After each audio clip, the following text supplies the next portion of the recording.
ہو یہ رہا ہے کہ ہم نے مذہب کو بھی ایک انٹرٹینمنٹ کا ذریعہ بنا لیا ہے.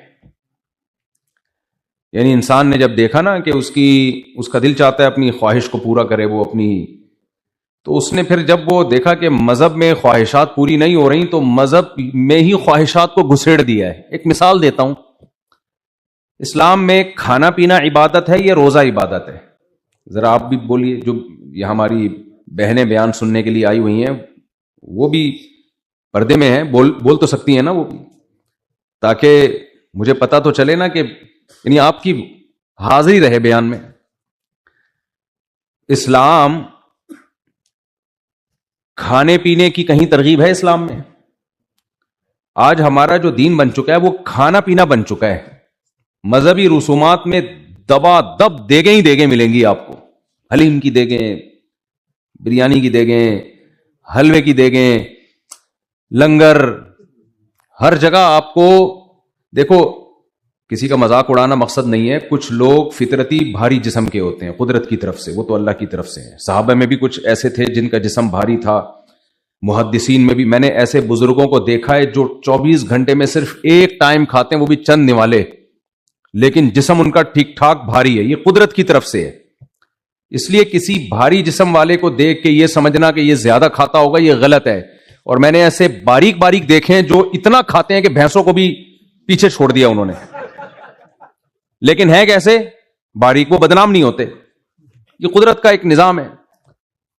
لیکن اگر آپ ہر وقت کھاتے ہو، زیادہ کھاتے ہو، دیگوں پہ دیگیں پھوڑتے ہو، حلوے، مانڈے، زردے، پلاؤ، بریانیاں، ہر وقت یہی کھائیں آپ، اس پہ مذہب کا لیبل بولو، اس پہ مذہب کا لیبل مت لگاؤ کہ فلانے کا کنڈا تو فلانے کی بریانی تو ڈمکانے کی بریانی تو فلاں. میں نام نہیں لیتا، میرا مقصد کوئی نفرتیں پیدا کرنا نہیں ہے، مسلکی اختلاف میں ڈالنا نہیں ہے.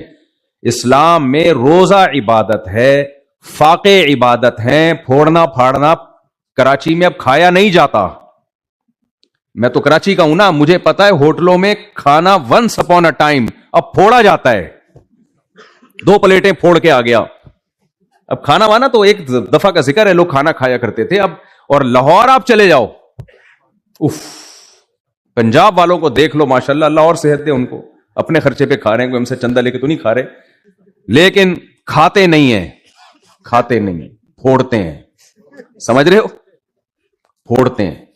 پھوڑیں، اس پہ مذہب کا لیبل بولو. حضرت شیخ الحدیث مولانا زکریہ رحمۃ اللہ علیہ کسی محفل میں بیٹھے تھے تو بحث چل پڑی. کھانا سب کھا رہے تھے تو بحث چل پڑی کہ کھانے کے بعد میٹھا کھانا سنت ہے یا نہیں ہے. یہ بحث چل پڑی تو بڑی بحث ہوئی آپس میں، طلبہ تھے، کچھ علماء تھے. آخر میں سب نے کہا بھائی شیخ الحدیث بیٹھے ہوئے ہیں، حدیث کے اتنے بڑے استاذ ہیں، حضرت آپ سے زیادہ سنت کون جانتا ہوگا، آپ بتائیں. گویا یہ کہنا چاہ رہے تھے کہ آپ کا فیصلہ حرف آخر ہوگا کہ کھانے کے بعد میٹھا سنت ہے یا نہیں ہے. آپ بتائیں جی کیا فیصلہ ہے آپ کا. انہوں نے فرمایا پہلے یہ تو پوچھو کہ کھانا بھی سنت ہے یا نہیں ہے. فاقے کرنا سنت ہے بھائی. اب گورے بھی آ گئے ہیں لیکن وہ میڈیکل سائنس نے ان کو سمجھایا کہ کم کھایا کرو. ہمارے مذہب نے 1000 میں بھی کھاتا ہوں. آپ کہیں گے مفتی صاحب اتنا بیان کرنے پتہ نہیں صرف سونگتے ہوں گے، یہ تو اتنا زبردست. میں بھی پھوڑتا ہوں پراٹھے پر، میرے مستقل پورے بیانات ہیں. پراٹھوں پر بیانات ملیں گے، نہاری پر بیانات ملیں گے، بریانی پر بیانات ملیں گے، لیکن میں اس پہ مذہب کا لیبل نہیں لگ. مذہب میں فاقے ہیں بھائی. روزہ ہے، پیر جمعرات کا روزہ نبی صلی اللہ علیہ وسلم نے رکھا. میں یہ کیوں بیان کر رہا ہوں، یہ آگے میں اس کو جوڑوں گا اپنے ٹاپک سے جس پہ میں آج بات کرنا چاہتا ہوں. میرا اسٹائل ہے پراٹھوں سے میں ٹاپک پہ جوڑ دیتا ہوں لوگوں کو لا کے. ہر ایک کا اپنا بیان کرنے کا اسٹائل ہوتا ہے، ہماری مرضی جس چیز سے چاہے کنیکٹ کر دیں اس کو. تو جی ہاں کوئٹہ، جی جی جی بالکل، یہ ہمارے سیکٹر 10 کے ہیں ماشاءاللہ. تو مذہب سے اس کو جوڑنے کی کوشش نہ کی جائے. نبی صلی اللہ علیہ وسلم پیر اور جمعرات کا روزہ رکھتے. بعض دفعہ آپ صلی اللہ علیہ وسلم اتنے روزے رکھتے کہ سیدہ عائشہ فرماتی ہیں ایسا لگتا کہ ہمیشہ روزے ہی رکھیں گے، پھر چھوڑ دیتے، طویل عرصے تک چھوڑتے بھی، پھر اس کو پھر رکھنے پر آتے تو رکھتے چلے جاتے. آپ نہ رکھیں روزہ، فرض نہیں ہے، رمضان کا روزہ فرض ہے، لیکن یہ تو مانے میرے بھائی کہ مذہب روزے سکھاتا ہے, کھانا نہیں سکھاتا. پھر کھانے دیکھ لو, ہمارے نبی نے روزے بھی رکھے, فاقے بھی کیے, کھانا بھی کیا کھایا آپ نے, کتنی سادہ خوراکیں تھیں.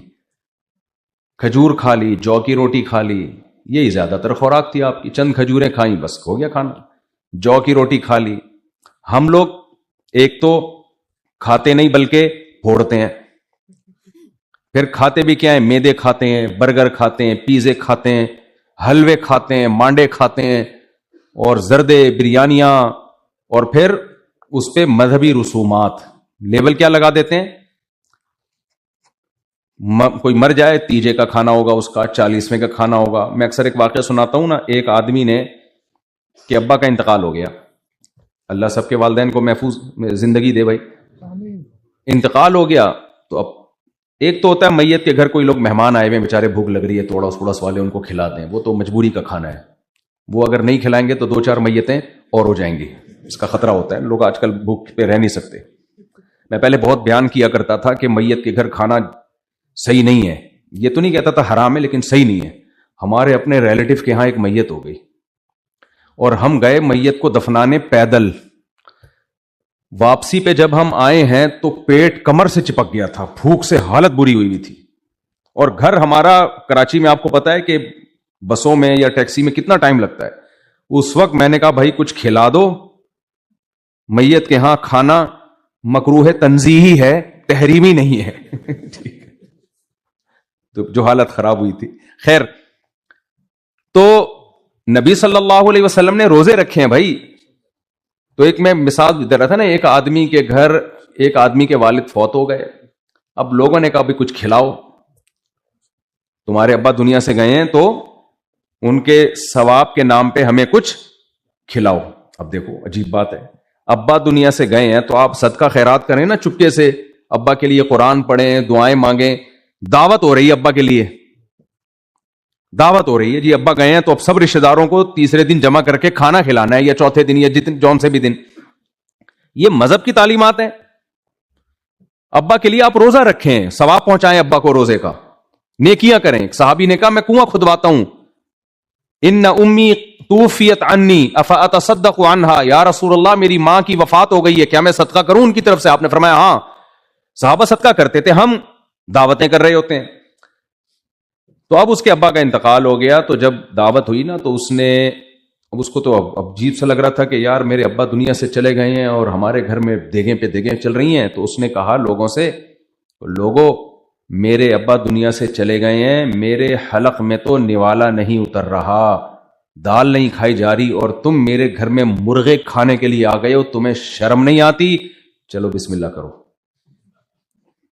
ایک دفعہ میں اس لطیفے میں مزہ نہیں آتا, اس کو ریپیٹ کرنا پڑتا ہے. کہنے لگا کہ میرے والد دنیا سے چلے گئے ہیں, غم سے میں نڈھال ہو چکا ہوں, میرے حلق میں دال کا نوالا نہیں اتر رہا, اور تم میرے گھر میں مرغے کھانے کے لیے آ گئے ہو, تمہیں شرم نہیں آتی؟ چلو بسم اللہ کرو. لوگوں نے کہا کمبخت تو نے ہمیں بسم اللہ کے قابل چھوڑا کہاں ہے. تو خیر, میں یہ کیوں بتا رہا ہوں, ہم نے جو مذہب کا تصور دنیا کے سامنے, اسلام کا تصور پیش کیا, میں نے اور آپ نے, ہم سب برابر کے مجرم ہیں, وہ تصور شاید نہیں ہے جو سید الانبیاء محمد صلی اللہ علیہ وسلم نے پیش کیا, جو صحابہ کرام نے پیش کیا, وہ بالکل الگ تھا. آج ہمارے کوئی ریلیٹیو ہیں گجراتی ہیں, میں ان کے ہاں میرا جانا ہوا. گجرات آپ کو پتہ ہے ہندوستان میں بہت بڑا صوبہ, بہت بڑی تعداد میں گجرات میں گجراتی لوگ رہتے ہیں, جو پوری دنیا میں گجراتی پائے جائیں گے, اور جہاں گئے انہوں نے مدرسے بنائے, مسجدیں بنائی, اللہ نے دین کی خدمت بہت لی ہے گجراتیوں سے. تو میں ان کی ہسٹری ان سے پوچھ رہا تھا بھائی گجرات میں اسلام آیا کیسے؟ جو لایا ہوگا اسلام, کتنا بڑا صدقہ جاریہ کیا نا اس نے, کتنا بڑا صدقہ جاریہ جو جس نے ان کو مسلمان بنایا ہوگا. تو انہوں نے بتایا بھی, ہسٹری یہ بتاتی ہے کہ عرب تاجر آیا کرتے تھے, گجرات سمندر سے ملتا ہے نا, تو عرب تاجر آیا کرتے تھے تجارت کرنے. تو ان کی تجارت کی ایمانداری کو دیکھ کر یہ جو گجرات کا صوبہ تھا, یہ لوگ آہستہ آہستہ اسلام میں کنورٹ ہونا شروع ہو گئے. بہت سے ایسے دنیا میں ممالک ہیں جنہوں نے عربوں کی ایمانداری دیکھی. عرب سے مراد تابعین، تبع تابعین.